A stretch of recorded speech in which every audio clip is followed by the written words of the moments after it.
बिस्मिल्लाहिर्रहमानिर्रहीम। अस्सलाम वालेकुम। आज आपके साथ सर्दियों की हाथसगात गाजर के हलवे की रेसिपी शेयर करूंगी, जिसको हम बिल्कुल हलवाई स्टाइल में बनाकर रेडी करेंगे। बहुत ही कम इंग्रेडिएंट से और बेहद मज़ेदार और लाजवाब ये हलवा बनकर रेडी होगा। रेसिपी अच्छी लगे तो मेरे चैनल को सब्सक्राइब करें। चले रेसिपी स्टार्ट करते हैं। सबसे पहले हमें गाजरें चाहिए। मैंने 2 किलो गाजरें ली थी, जिसके छिलके उतारकर इसका वज़न 1.5 किलो रह गया है। इसके छिलके उतारकर इसको अच्छी तरह से धोकर साफ़ कर लिया है। आपने लाल वाली गाजर का इस्तेमाल करना है। अब मेरे पास चॉपर है, मैं इसको चॉपर में चॉप करूँगी। अगर आपके पास चॉपर नहीं है तो कोई मसला नहीं, आप इसको ग्रेटर की मदद से भी ग्रेट कर सकते हैं। ग्रेटर की भी मदद से अच्छी तरह से गाजरें चॉप हो जाती हैं। मैंने तमाम गाजरों को चॉपर की मदद से चॉप कर लिया है। अब हम तमाम गाजरों को एक बर्तन में डाल देंगे। आपने लाल वाली गाजरें लेनी है, इससे गाजर के हलवे का कलर बहुत ही अच्छा आएगा। अब हम एक कढ़ाई लेंगे। मैं इसको लोहे की कढ़ाई में बनाकर रेडी करूँगी।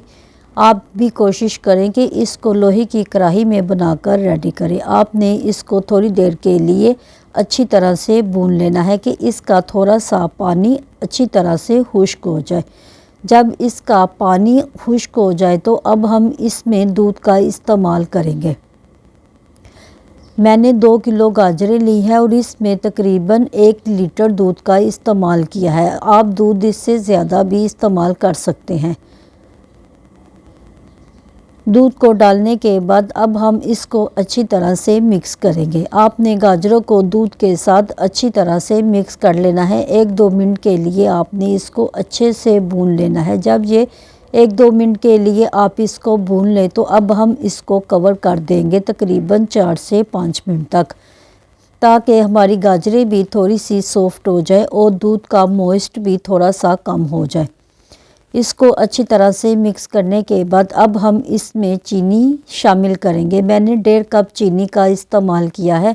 चीनी आप कम ही इस्तेमाल करें, क्योंकि बाद में चीनी और भी ऐड की जा सकती है। इसको अच्छी तरह से मिक्स करने के बाद जब इसका थोड़ा सा पानी खुश्क हो जाए तो अब हम इसमें घी शामिल करेंगे। मैंने 2 टेबलस्पून घी का इस्तेमाल किया है। इसमें मैंने देसी घी का इस्तेमाल किया है। अगर आपके पास ना हो तो आप दूसरा घी भी इस्तेमाल कर सकते हैं।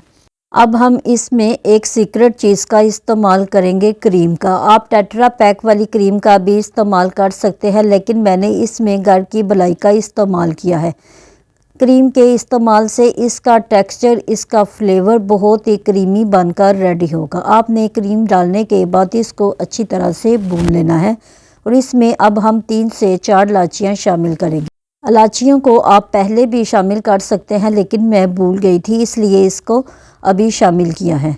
अब आपने इसकी अच्छे से बुनाई करनी है। तकरीबन 4 से 5 मिनट तक आपने इसकी बुनाई करनी है। आप इस तरीके से हलवा बनाकर देखें, बिल्कुल हलवाई स्टाइल में ये बनकर रेडी होगा। 3 से 4 मिनट तक अब आपने इसकी अच्छे से बुनाई कर देनी है। अभी हमने इसमें बिल्कुल खोए का इस्तेमाल नहीं किया। अभी से इसका टेक्सचर चेक करें, इस तरह लग रहा है कि किस कदर खोए का इस्तेमाल हुआ है।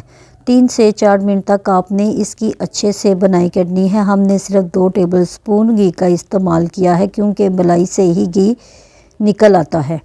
अब हम इसमें खोए का इस्तेमाल करेंगे। मैंने 1/2 कप इसमें खोए का इस्तेमाल किया है। खोया आपने चूल्हे को बंद करके डालना है। इसको अच्छी तरह से मिक्स करें और 1-2 मिनट के लिए इसको कवर कर दें। अगर आपके पास खोया नहीं है तो कोई मसला नहीं, क्योंकि इसका टेस्ट और फ्लेवर पहले ही बहुत ही क्रीमी बनकर रेडी हुआ है। अब हम इसको डिश आउट करते हैं। डिश आउट करने के बाद मेरे पास कुछ थोड़ा सा खोया था, मैं इसके ऊपर थोड़ी सी गार्निश करूँगी। मैंने इसको थोड़े से खोए के साथ और कुछ नट्स से मेरे पास, उसके साथ इसकी गार्निश की है। नट्स आप अपनी मर्ज़ी के मुताबिक इसमें ऐड कर सकते हैं। बहुत ही लाजवाब ये गाजर का हलवा बिल्कुल हलवाई स्टाइल में बनकर रेडी हो गया है। अब मैं आपको टेस्ट करके बताती हूँ कि किस कदर ये लाजवाब बनकर रेडी हुआ है। रेसिपी अच्छी लगे तो इसको लाइक करें और इसको शेयर करें और मेरे चैनल फूड मास्टर को सब्सक्राइब भी करें। अपना बहुत सारा ख्याल रखिएगा और मुझे दुआओं में याद रखिएगा। मिलते हैं नई रेसिपी के साथ। अल्लाह हाफिज़।